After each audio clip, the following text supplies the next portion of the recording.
Hey guys, welcome back to another trig lesson. Last time we were here, we were looking at how to graph sine and cosine parent functions. And then we also looked at some baby transformations last time where we changed the amplitude and we changed the period. We're going to continue with more transformations today.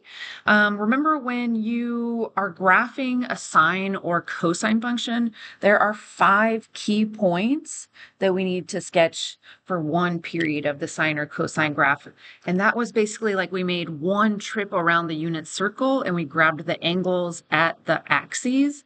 So we started with an angle of 0, and then we did pi over 2, and then we did pi, and then we did 3 pi over 2, and then we went to 2 pi. So again, this is just basically one trip around the unit circle, grabbing the main angles. The general form for trig functions that we're going to see, last time we were here, we only had an a and a b in our trig functions, but today we're going to get a c and a d to cause other transformations. When we have our functions in this form, we always want to make sure b is factored out. And you'll know it's factored out because you'll see this extra set of parentheses in here. So if there is some sort of c transformation, make sure that b is factored out. So looking at what these variables do, we've actually seen something like this before, but usually we refer to these as h and k and h and k. Amplitude, again, just like last time, is going to be the absolute value of a. And that's kind of like the height of the graph. It's the distance between the midline and the highest point, or the midline and the lowest point. The frequency we talked about last time is just the number of cycles in 2 pi. Number of cycles in 2 pi, which for a parent function is just one cycle in 2 pi, but it can change based on this b value. So to calculate that, we're going to do absolute value of b divided by 2 pi. Period we calculated last time, period again was 2 pi divided by the absolute value of b. And that's going to cause it to kind of like stretch out or squish in. And then the phase shift is the new one. The phase shift is the C number. If you see a plus C number, that's going to actually take your graph and move it to the left. Phase shifts are basically left and right translations. If you see a minus C, that's going to take your graph and move it to the right. And then vertical shift is your plus D number here. And it could be plus or minus, depending on the positive or negative. That's a vertical shift up or down. If you see plus D, that's going to take your graph and move it up. If you see minus D, that's going to take your graph and move it down. So we're just going to start by identifying some A, B, C, and D values in each of these, and then using them to help us figure out our different key features. Starting with the first one, I see my A value here. My B is just 1, so we don't need to make sure it's factored out on this one. I see the C number and I see the D number. So starting with calculating amplitude. Amplitude, remember, is the absolute value of A, which is just 4. The frequency would be the absolute value of B over 2 pi, which would just be 1 over 2 pi. So this is basically telling you it's one cycle in 2 pi, which is normal. That's how it normally is for the parent function. Our period, remember, is 2 pi divided by the absolute value of b. So 2 pi divided by absolute value of 1 is just 2 pi. The phase shift on this one, because it's minus pi over 4, that's going to take your graph and move it to the right. Your whole entire graph would move right pi over 4. And then the vertical shift is the plus D number. That's going to take your graph and move the midline up or down, which causes the whole entire graph to move up or down. So phase shift is C, vertical shift was our D. So ours is going to be up 2 on this one. Okay, looking at the second one, I see the A value. I see the B value, and because there is no C in here, we don't have to worry about factoring out B. And then I can see my D value right here. So no C on this one. So starting with the amplitude, which is the absolute value of A, that would just be 2. Our frequency would be absolute value of b over 2 pi. So this is basically telling me there are 3 cycles in a distance of 2 pi. The period is kind of opposite of that. Period is 2 pi divided by the absolute value of b. So the distance it takes to create one cycle would be 2 pi over 3 for this one. So it would make one full cosine function in a distance of 2 pi over 3. There is no phase shift because there's no c, none. So that means it wouldn't move horizontal translation left or right. There is a vertical shift on this one. I see my minus number right here, which is going to take the midline and move it down 1, which also would take the whole entire graph and move it down 1. And then the last one here, this is actually the first one we have that there is both a B and a C. So the first thing we want to do is actually factor out the B value. Factor, that is not how you spell factor. That's fact 2. Factor out the B value.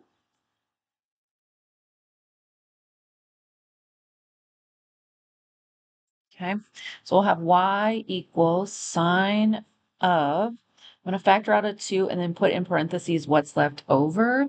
If I divide this by 2, I'll get x. If I divide this by 2, I'll get pi over 2. And then once you have your b factored out, now we can identify our a, b, c, and d. So my a is just 1. My b is 2. You can see the c actually changes once we factor out that b value. Here's your c. And then this one has no vertical shift. There is no plus or minus d number. Starting with our amplitude, absolute value of a, that's just 1. Our frequency would be absolute value of the b over 2 pi, which should be 2 over 2 pi, which would actually simplify to 1 over pi.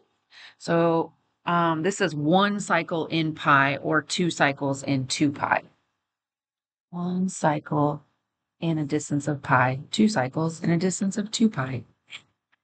The period is just opposite of that, so your period would be 2 pi divided by absolute value of b, which is 2 pi over 2, which is pi.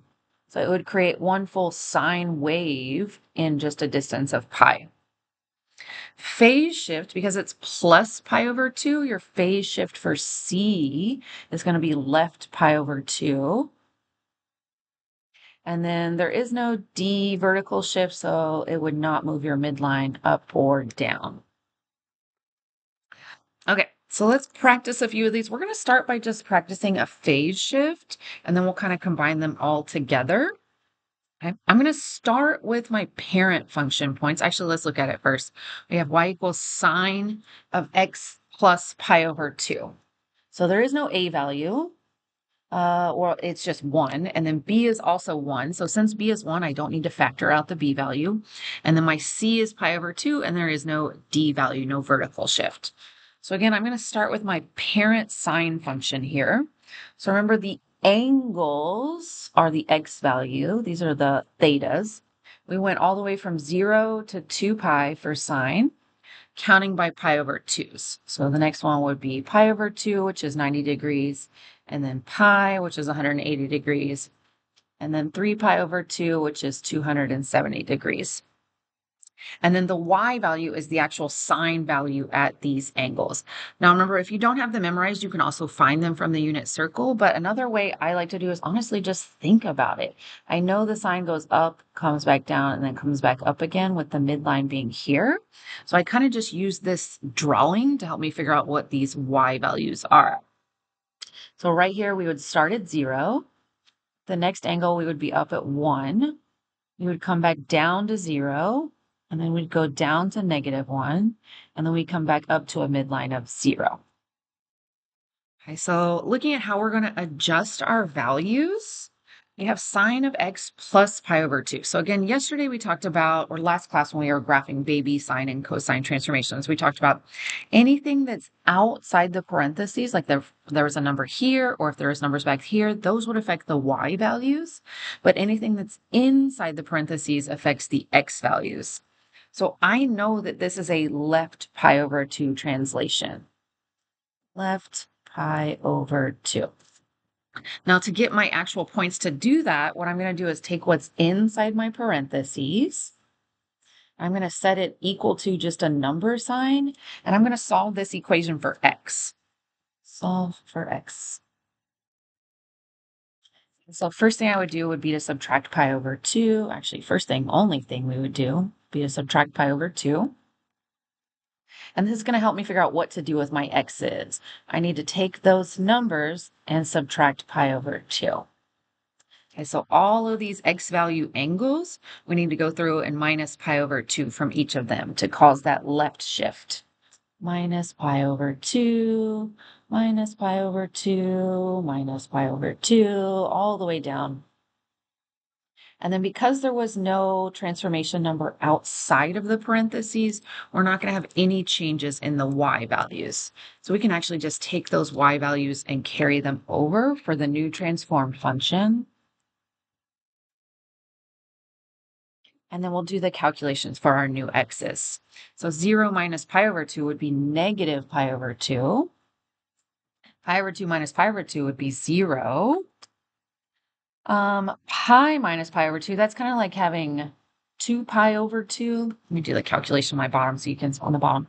So that would be like having 2 pi over 2 minus 1 pi over 2. So this right here would turn into 1 pi over 2. 3 pi over 2 minus 1 pi over 2 would become 2 pi over 2. And 2 pi over 2 would reduce to just pi. And then lastly, 2 pi minus pi over 2. To get a common denominator, I would write that as 4 pi over 2 minus pi over 2, because 4 pi over 2 is still equivalent to 2 pi. And then it's kind of like doing 4 over 2 minus 1 over 2 and just putting a pi on it. That would make 3 pi over 2.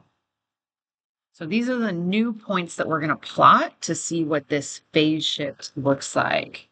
Okay, so on my x-axis, I need everything from negative pi over 2 to 3 pi over 2. Okay, so if we think about, I'll put 2 pi here, which we don't need 2 pi, but it helps us figure out the other ones. So then here's 1 pi, halfway in between. Halfway between 0 and 1 pi would be pi over 2. Halfway in between 0 and 2 pi would be 3 pi over 2. And then negative pi over 2 would be backwards, negative pi over 2.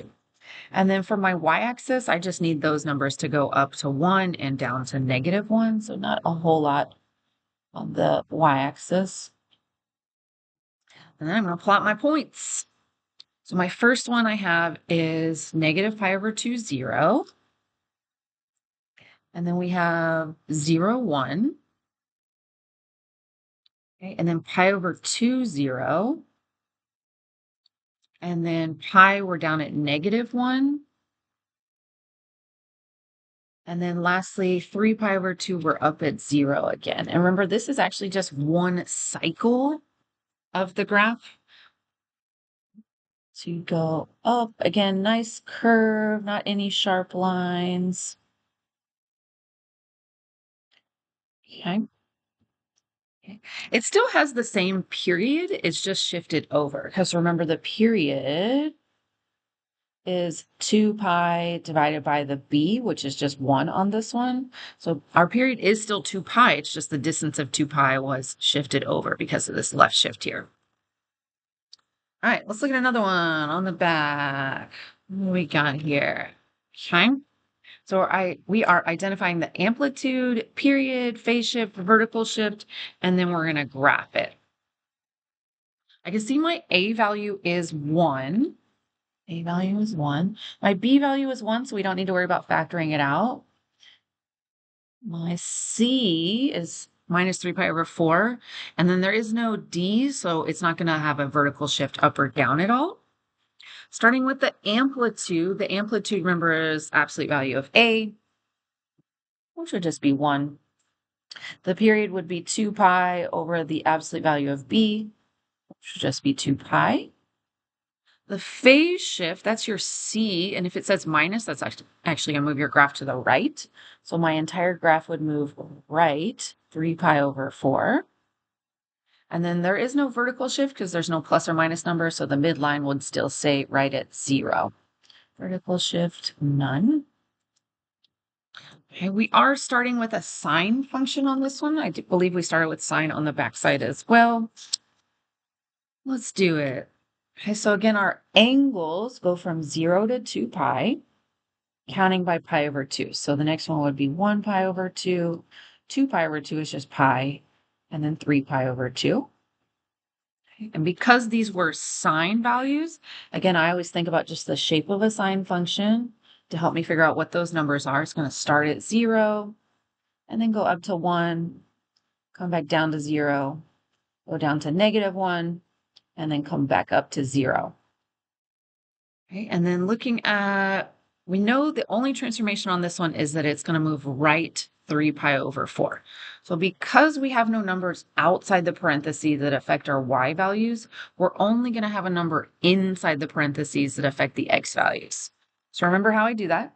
I take what's inside my parentheses, and I set it equal to a number sign, and then I'm going to solve for x. It just has one step to solve for x. That one step is to add 3 pi over 4.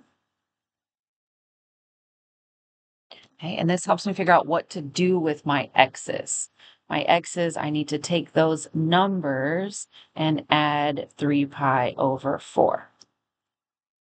Okay, no changes on the y's though, because there is no number outside the parentheses to affect the y's. But let's go ahead and take these x's and add 3 pi over 4. Plus 3 pi over 4 all the way down.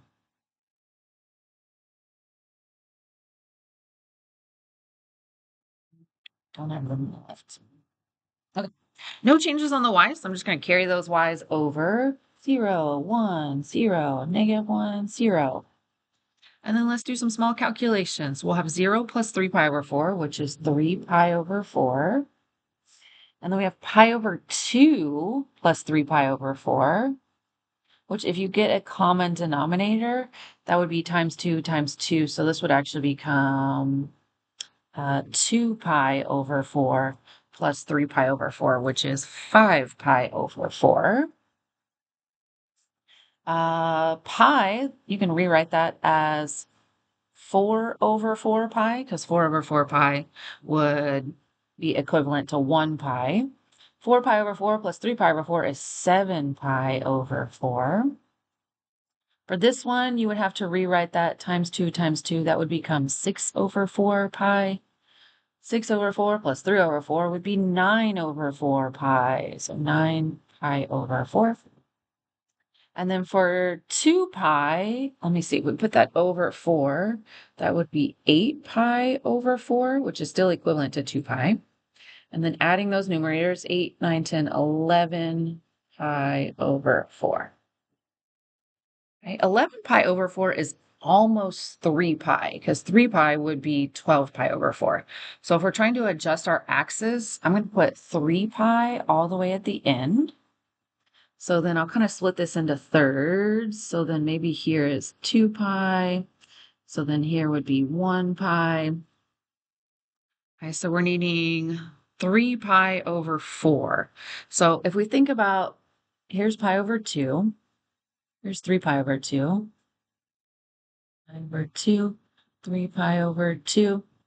Okay, and then we need them split into fourths as well. So we have 1 pi over 4. This would be 2 pi over 4. So then right here is 3 pi over 4. This is 4 pi over 4. So the next one would be 5 pi over 4. This is 6 pi over 4, which reduces. So the next one would be 7 pi over 4. This is 8 pi over 4. And then we'd have one more that's 9 pi over 4. And then we'd have one more after that at 11 pi over 4, which kind of has a distance of about right here. Halfway in between 2 pi and 3 pi would be 5 pi over 2. So we have 1 pi over 4, 2 pi over 4, 3, 4, 5, 6, 7, 8, 9. And then my 10 pi over 4. Oh, sorry, that's 5 pi over 2. My bad. Okay. 10 pi over 4 would be this. So then 11 pi over 4 is one right after it. 11 pi over 4. when you do your homework, the axes are already labeled, which makes it a whole lot easier to do. My y-axis only needs to go up to 1 and down to -1. And then let's plot those points. So we have at 3 pi over 4, we were at 0. At 5 pi over 4, we're up at 1. At 7 pi over 4, we're down back at 0. At 9 pi over 4, we're down at -1. And then at 11 pi over 4, we're back at 0 again. So remember to connect them with like a nice, smooth sine wave that shows it would keep going. This is just one cycle. This is not the entire sine function. All right, we're bringing in a few more in the next section. Okay, I do notice on this one that there is an A and a B that has not been factored out. So we do need to factor out that B before we decide on what B and C are, because I need that kind of internal parentheses. Factor out B. Okay, so we'll have y equals 3 cosine. I'm going to bring out my 3. So if I divide this by 3, I'll get x. Minus, if I divide this by 3, it's kind of like multiplying it by a third. If you multiply the top by 1, bottom by 3, you would get negative pi over 6. And then now we can see our A, our B, and then our actual C. Okay. Amplitude is going to be the absolute value of A, which would be 3. Period would be 2 pi over the absolute value of B, which is just 2 pi over 3. There is a phase shift on this one. The phase shift will be right pi over 6. And then there is no vertical shift on this one. There's no plus or minus numbers, so I'm not going to worry about that. None. Okay, working on my parent function points. This is the parent cosine function. It is going to have the same angles that we use for our key points, 0 to 2 pi, counting by pi over 2s. And then remembering the y values for cosine function. This one starts up high, comes down, and then comes back up with the midline being in between. So it's going to start up at 1 and then go down to 0 and then go down to -1 and then come back up to 0 and go back up to +1. Okay, and then looking at what we need to do. So I see this 3 is not in the parentheses. Anything that's not in the parentheses is going to affect the y values, and it affects it exactly as it looks.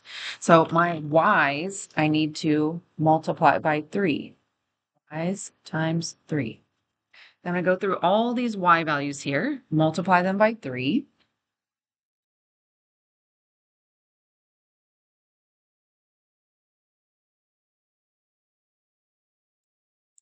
Okay. For our x values, we're going to take what's inside the parentheses. There we go, autofocus. We're going to take what's inside the parentheses and solve it. Now, it actually, mathematically, it doesn't matter if you take the first one or the second one. They should be equivalent. I'm going to take the second one, or I'm going to take the first one, 3x minus pi over 2.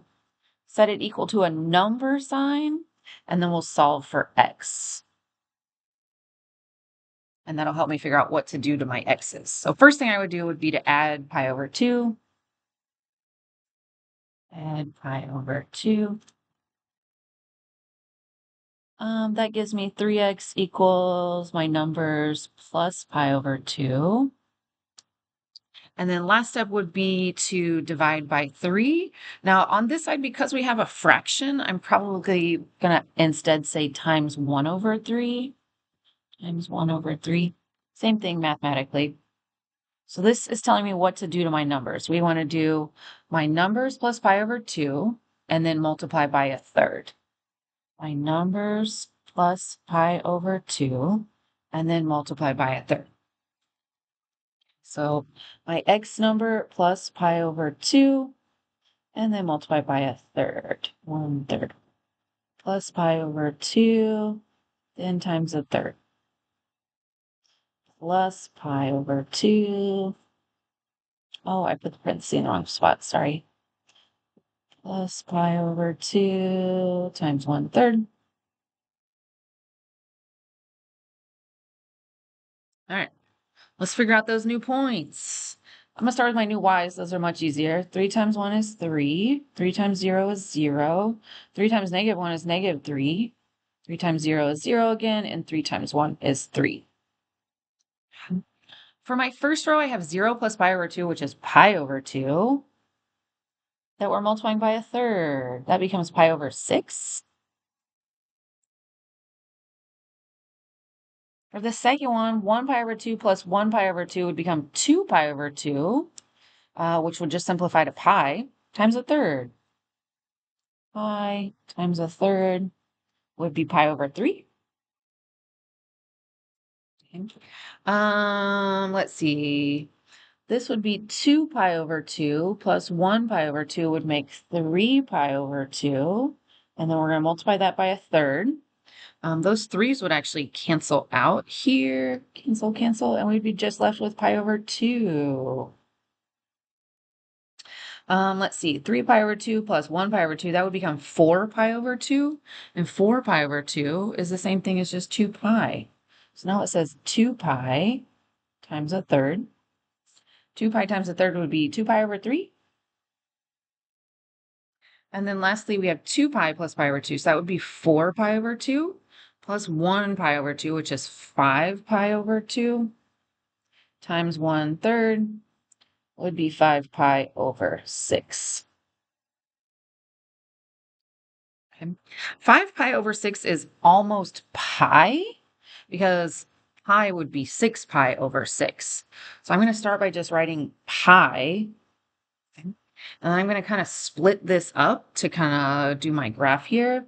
So in the middle, we'd have pi over 2. Okay. If we split it into thirds, we'd have 1 pi over 3, 2 pi over 3, pi over 3, 2 pi over 3. Okay.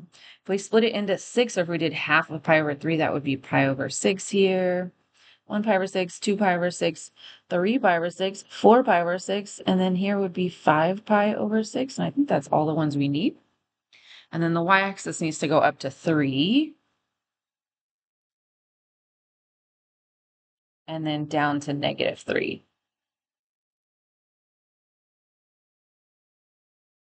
We'll plot some points. The first one we have is pi over 6, we're up at 3. Pi over 3, we're at 0. Pi over 2, we're at -3. 2 pi over 3, we're back at 0. And then 5 pi over 6, we are up at +3. So remember, don't make a sharp V out of this. Do create a smooth cosine wave.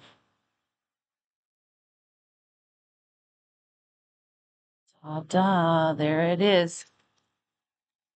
A little wonky looking. It's all right, though. All right, last one. You'll actually notice on the last one that the B is already factored out. It's very nice of them to do that. So we can see the A already, the B, the C, and the D. Okay, amplitude is going to be absolute value of A, which is 2. Period is going to be 2 pi over B, which would turn into pi. The phase shift would be this one right here, so that's right pi over 4. And then the D is telling me this graph is going to move down 2. Right, so going over to the right-hand side, I'm going to start by writing the angles, which remember goes from 0 to 2 pi, counting by pi over 2's.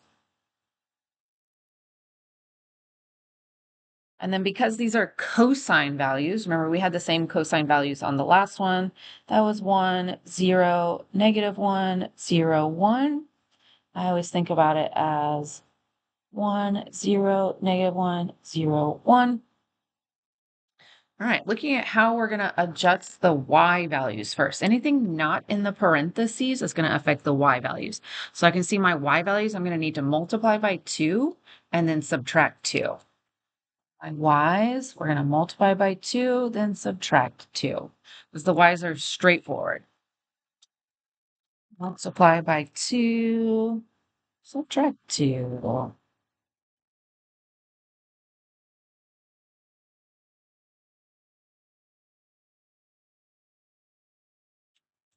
Okay. For my x values, again, we're going to take what's inside the parentheses and we're going to set it equal to a number sign. 2 times x minus pi over 4 equals my numbers. First thing I'm going to do is cancel this 2. Because my fraction numbers or my numbers are fractions, I'm probably going to multiply by a half. By a half. So that gives me x minus pi over 4 equals 1/2 times my numbers. And then last thing we would do would be to add pi over 4 plus pi over 4. That's telling me for my x's, I need to do half of those numbers, 1/2 times my x numbers, and then add pi over 4. 1/2 times my x's, add pi over 4. Half.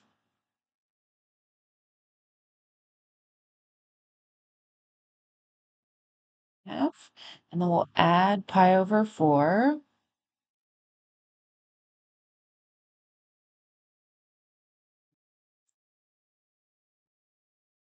Okay. Starting with the first one, half of 0 is 0. And then when we add pi over 4, we'll get pi over 4. 1/2 times pi over 2, that's pi over 4. Plus another pi over 4 would be 2 pi over 4s. And 2 pi over 4s is pi over 2. You can actually, I don't know if you've noticed it yet, guys, but you can actually see that there's a pattern happening here every time it's going to add a pi over 4. So this is 1 pi over 4. This is 2 pi over 4. The next one would be 3 pi over 4. And the next one would be 4 pi over 4. And 4 pi over 4 is just pi. And then the last one would be 5 pi over 4. And then for the y values, we'll do 2 times 1, that's 2. Minus 2 is 0. 2 times 0 is 0. Minus 2 is negative 2. This would be negative 2 minus 2, which is negative 4. 2 times 0 is 0. Minus 2 is negative 2. And then 2 times 2 is 2. Minus 2 is 0.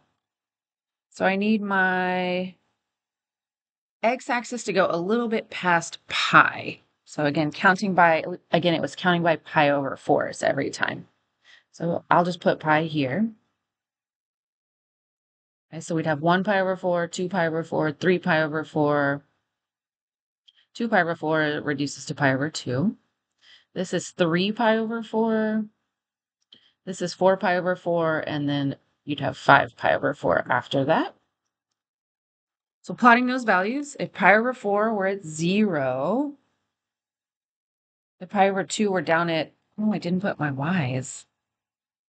Oh, we need mostly negative numbers. -1, -2, -3, -4.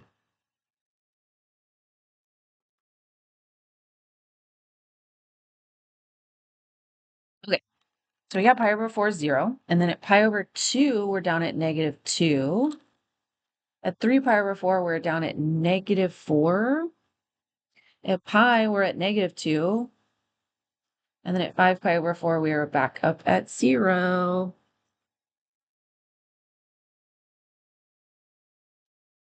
Connecting that. And there it is. A beautiful little one cycle of this cosine function.